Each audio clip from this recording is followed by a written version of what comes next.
On a quiet residential street in Adelaide, Australia, the life of 39-year-old Kim Chau was violently and senselessly cut short in what authorities later described as one of the most gruesome and premeditated killings in recent local history. Kim Chau, a hardworking woman of Vietnamese heritage, had been living in a shared accommodation on Sturt Street, known for its heritage charm and relative tranquility. She was well-liked, quiet, and led a low-profile life centered around work, family, and her community. In the same house lived 21-year-old Numan Mohammed, a fellow tenant with a deeply troubled background. Mohammed had experienced a turbulent childhood that included time in foster care and involvement with social services. Despite outward appearances of calm, his internal world was reportedly chaotic, angry, and dangerous.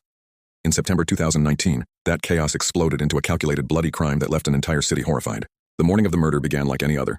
Surveillance footage and witness reports later confirmed that Kim Chau had returned home around 7 a.m. after finishing a night shift. What happened next, however, was a premeditated ambush. Mohammed, who had been harboring dark thoughts, waited until she was alone in the house. With chilling determination, he followed her into her room and launched a brutal attack. Chau was stabbed more than 100 times, her body bearing defensive wounds that indicated a desperate struggle. The attack was so savage that forensic investigators would later describe the crime scene as one of the worst they had ever seen. After the killing, Mohammed attempted to clean up and cover his tracks. He moved Kim's body to her bedroom and locked the door. Then, in a disturbingly callous act, he stole her car keys and drove off in her BMW. Later that day, he used her ATM card to withdraw money. But what he failed to anticipate was the speed and precision of the ensuing police investigation. Kim Chau was reported missing by her coworkers and family later that day when she failed to show up for work. Officers performed a welfare check at the Sturt Street home. When they found her bedroom door locked and no sign of her elsewhere, they forced it open. Inside, they discovered her lifeless body, blood-stained walls, and clear signs of a violent struggle. It didn't take long for suspicions to turn toward Mohammed. Within days, police tracked Mohammed using CCTV, ATM withdrawals, and license plate recognition.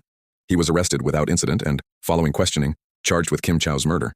From the start, prosecutors painted the killing as premeditated. Mohammed had researched how to kill someone and murder sentencing in Australia prior to the attack. This wasn't a moment of sudden rage. It was a calculated decision driven by internal darkness and a desire to dominate or destroy. During the trial, the courtroom heard heartbreaking testimony from Chau's family. Her siblings spoke of her kindness, her hard work, and her dreams of bringing her elderly parents to Australia. There was no indication that Kim had any significant disputes with Mohammed. In fact, according to neighbors and other housemates, the two barely interacted.